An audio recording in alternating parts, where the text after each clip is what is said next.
Já vai fazer um ano que eu li esse livro de contos do Tchekov, mas tem um conto aqui, um dos últimos, que eu não consigo me esquecer de jeito nenhum. O nome dele é A Aposta, deixei até marcado aqui. O Tchekov, nesse livro aqui de contos, gosta de brincar com algumas ironias da vida.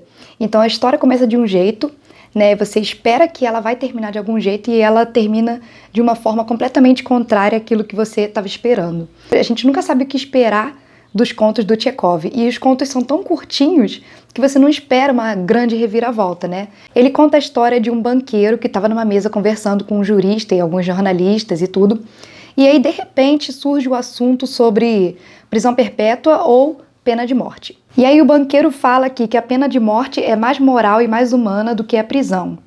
E aí vem o jurista, né, um jovem de 25 anos, e diz que tanto a pena de morte como a prisão perpétua são igualmente imorais. Mas aí ele diz, mas se me oferecessem a escolha entre a morte e a prisão perpétua, eu certamente escolheria a segunda. Né? Viver de qualquer maneira é melhor do que não viver de todo. E aí eles começaram a discutir, né? E aí surgiu a ideia de uma aposta. O que seria essa aposta, né? O banqueiro apostou com o jurista de 25 anos que ele não conseguiria viver 15 anos em prisão perpétua. E aí o jurista disse que ele conseguiria sim. E aí nessa aposta, o banqueiro disse que se o jurista ficasse 15 anos em prisão perpétua, no final ele pagaria 2 milhões, né, 2 milhões em dinheiro para esse jurista, que sairia da prisão com 40 anos. Então, obviamente, o jurista aceitou, né, porque ele iria sair com 40 anos da prisão, com 2 milhões na conta. Então, eles assinaram um contrato, foi tudo certinho, tudo organizadinho, eles assinaram um contrato, todas as autoridades estavam sabendo e tudo. E aí, é uma coisa assim de louco, toda vez que eu lembro eu acho engraçado. Aí, o jurista ficou, se eu não me engano, preso na casa do banqueiro. E aí, só que ele tinha acesso a livros, né? Toda semana ele pedia diversos livros e o banqueiro dava esses livros para ele. O banqueiro ficava até impressionado. Nossa, como ele conseguiu ler tantos livros assim, né? Em tão pouco tempo. E aí foram 15 anos lendo, né? Então chegou uma hora que ele ficou lendo livros religiosos, lia a Bíblia e fazia muito mais coisas do que quem estava do lado de fora, quem estava livre, fazia. Então o próprio banqueiro, nesses 15 anos que se passaram, foi tendo uma vida pior, foi perdendo dinheiro, não lia, não estudava, não fazia nada, ficava deitado. E o próprio jurista que estava preso fazia muito mais coisa do que ele. Mas pro final da prisão dele, ele já estava lendo os grandes clássicos como Shakespeare e, como eu disse, a Bíblia, livros como o Evangelho, a história das religiões, a teologia. E aí as leituras dele começaram a ficar cada vez mais profundas. E aí começa a segunda parte do conto, que ele é dividido em duas pequenas partes.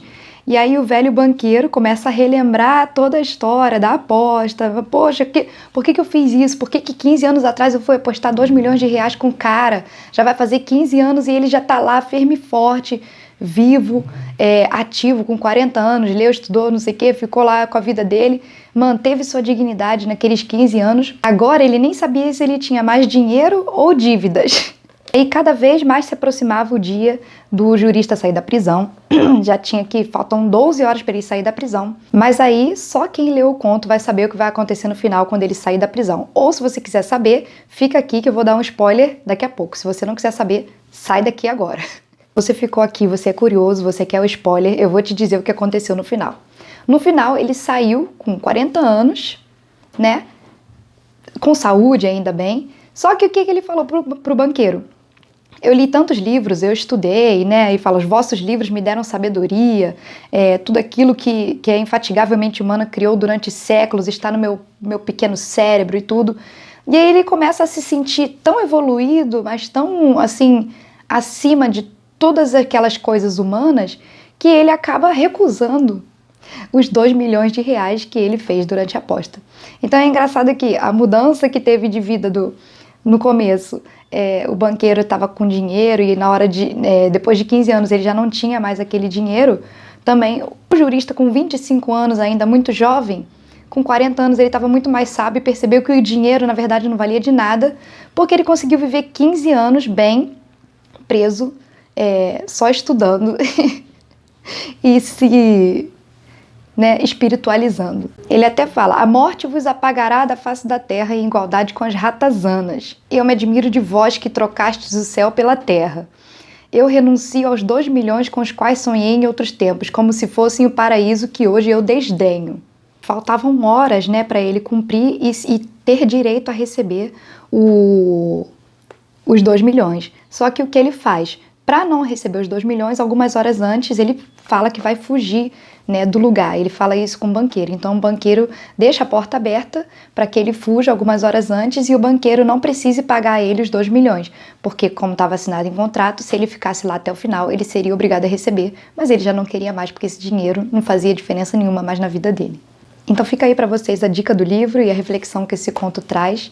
E me diz aí nos comentários o que vocês acharam dessa história toda.